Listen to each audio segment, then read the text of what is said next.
Bienvenue sur Africa 24 pour cette nouvelle édition du 12-15. Voici les titres de l'actualité. La République démocratique du Congo, candidate pour intégrer le Conseil des droits de l'ONU. Une candidature qui a été dénoncée par une cinquantaine d'ONG internationales et locales. Les résultats sont attendus aujourd'hui.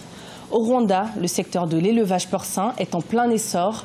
L'État envisage même d'investir dans ce domaine pour les années à venir, puisque la viande de porc est parmi les plus consommées dans le pays. Et puis au Nigeria, le forum de l'entrepreneuriat organisé par la fondation Tony Elumelu a été l'occasion pour de jeunes entrepreneurs de revenir sur le long parcours, parfois difficile, de l'entrepreneuriat en Afrique. La République démocratique du Congo a posé sa candidature au Conseil des droits de l'homme de l'ONU. À la suite de cette annonce, une cinquantaine d'ONG internationales et locales s'étaient élevées contre cette candidature en évoquant les accusations de violation des droits de l'homme qui pèsent sur le pays. Pourtant, la République démocratique du Congo compte bien maintenir sa candidature puisque la ministre nationale en charge des droits de l'homme est à New York depuis plus d'une semaine pour travailler sur l'élection de son pays. Le résultat est attendu dans le courant de la journée. Je vous propose d'écouter à ce propos Jean-Claude Wemba, député de l'opposition et vice-président du groupe parlementaire UDPS et Alliés. Le problème, il faudrait voir ce problème de fond. Il ne faudrait pas que parce qu'il y a une place à prendre par rapport au Conseil des droits de l'homme, qu'on puisse s'y précipiter. Est-ce que le Congo respecte-t-il le droit de l'homme ? Comment voulez-vous un pays tel que le Congo, à chaque fois, est accusé à juste titre par rapport aux problèmes de droits de l'homme et qu'il soit l'un des pays à vouloir examiner d'autres pays par rapport aux droits de l'homme? Nous croyons sincèrement ce n'est pas une extrade pour parader ou bien pour démontrer quoi que ce soit. Nous croyons qu'il n'est pas encore temps pour que notre pays puisse accéder à ces genres de responsabilités parce que sur le terrain, c'est autre chose qu'on voit. En Somalie, l'attaque au camion piégé qui a eu lieu à Mogadiscio ce samedi 14 octobre a fait plus de 300 victimes et le bilan ne cesse de s'alourdir. L'attentat, qui n'a toujours pas été revendiqué, vient mettre fin à l'état de grâce du président Mohamed Abdullahi Mohamed, élu en février 2017. Le gouvernement a d'ailleurs décrété 3 jours de deuil national. Le 15 octobre 1987, Thomas Sankara a été assassiné. L'homme qui était à ce moment le président de la République et qui est aujourd'hui considéré comme le père de la Révolution a laissé un souvenir indélébile aux Africains, celui d'un panafricain luttant pour l'émancipation de son pays et du continent. Jean-Paul Ouedraogo, notre correspondant au Burkina, revient sur la vie de l'homme. 30 ans après l'assassinat, le 15 octobre 1987, du père de la révolution burkinabé, sa mémoire ne finit pas de se propager. Son intense activité pour l'affranchissement du peuple burkinabé et africain aura contribué à garder de lui le souvenir d'un homme fidèle à ses idéaux de justice et de liberté. S'il a légué aux générations actuelles et futures la verve contre toute oppression, l'on retient également de lui ses règles de discipline, son éducation religieuse, sa modestie et son altruisme. 30 ans après le coup d'État qu'il a emporté, la soif de justice demeure et ses proches s'impatientent. On fait confiance à la justice parce qu'elle avance et on ne peut que se baser, en tout cas compter sur la justice. Mais tout le monde peut reconnaître que c'est quand même difficile, c'est lourd parce que pour pouvoir participer à l'existant, à ce qui se passe autour de nous dans notre environnement, il faut quand même pouvoir faire le deuil avant de vivre simplement.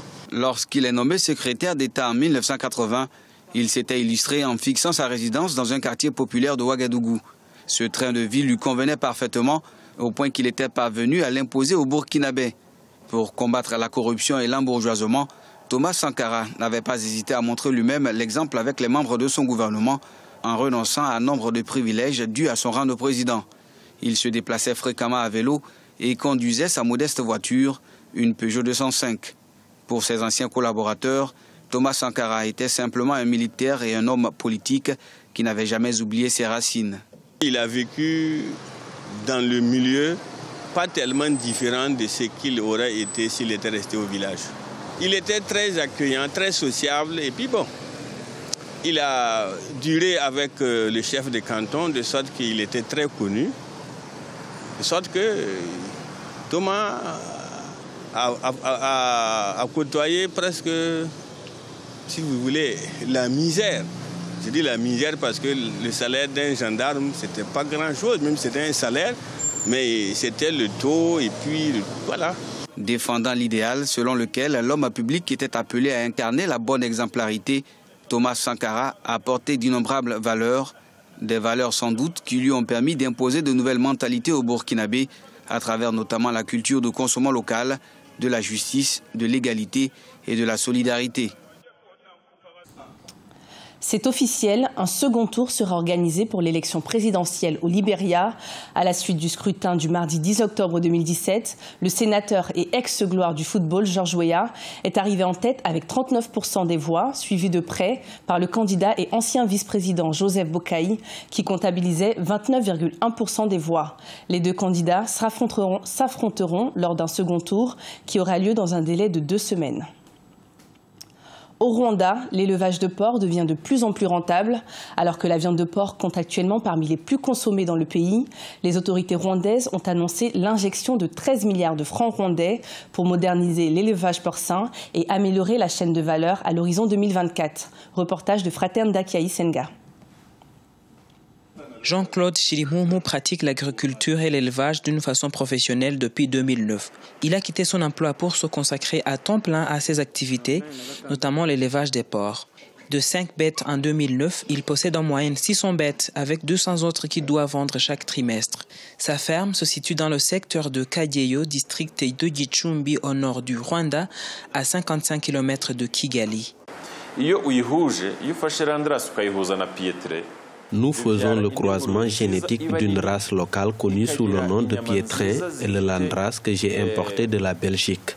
Le premier est réputé pour sa chair moins grasse, tandis que le second est très fertile, très grosse avec une quantité importante de graisse.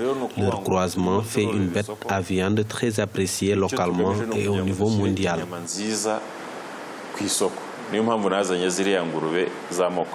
Mais la Belgique est trop loin pour un éleveur moyen comme Jean-Claude qui souhaite développer son élevage. C'est pour cette raison que le ministère rwandais compte injecter 13 milliards de francs rwandais pour améliorer l'industrie porcine en promouvant des nouvelles technologies de transformation et la vulgarisation de ce type d'élevage dans la population. À part le problème d'infrastructure adaptée à ce type d'élevage au Rwanda, nous avons longuement souffert du problème de mentalité. Par le passé, les Rwandais considéraient le porc comme un animal sauvage, toujours sale et difficile à élever. Mais actuellement, nous remarquons un grand changement et nous avons beaucoup de projets pour l'élevage porcin au Rwanda.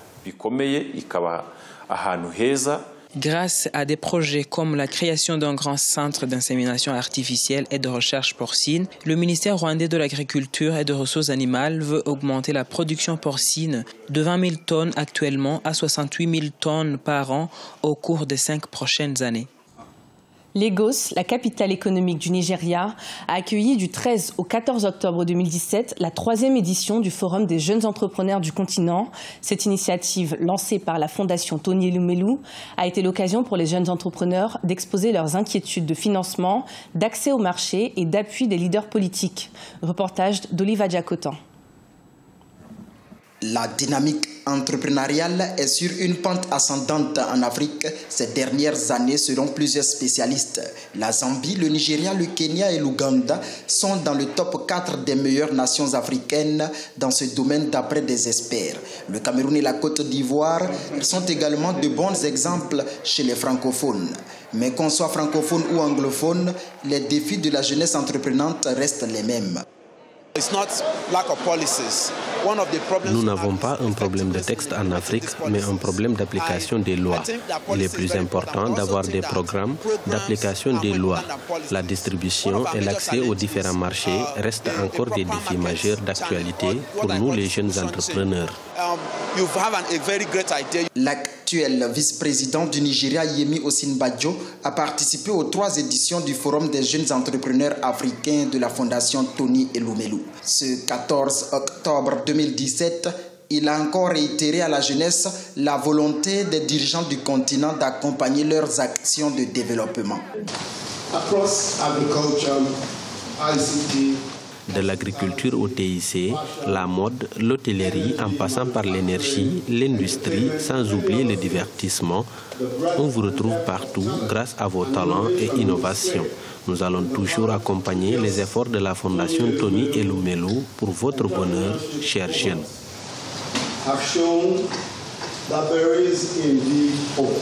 De 2015 à 2017, la Fondation Elumelu a déjà créé 150 000 emplois grâce au Forum des jeunes entrepreneurs africains. Et selon des experts, d'ici une décennie, ce chiffre pourrait atteindre 1 million. Ce journal a été préparé par l'ensemble de la rédaction. Merci de nous avoir suivis. Retrouvez dans un instant une nouvelle édition de l'information sur Africa 24.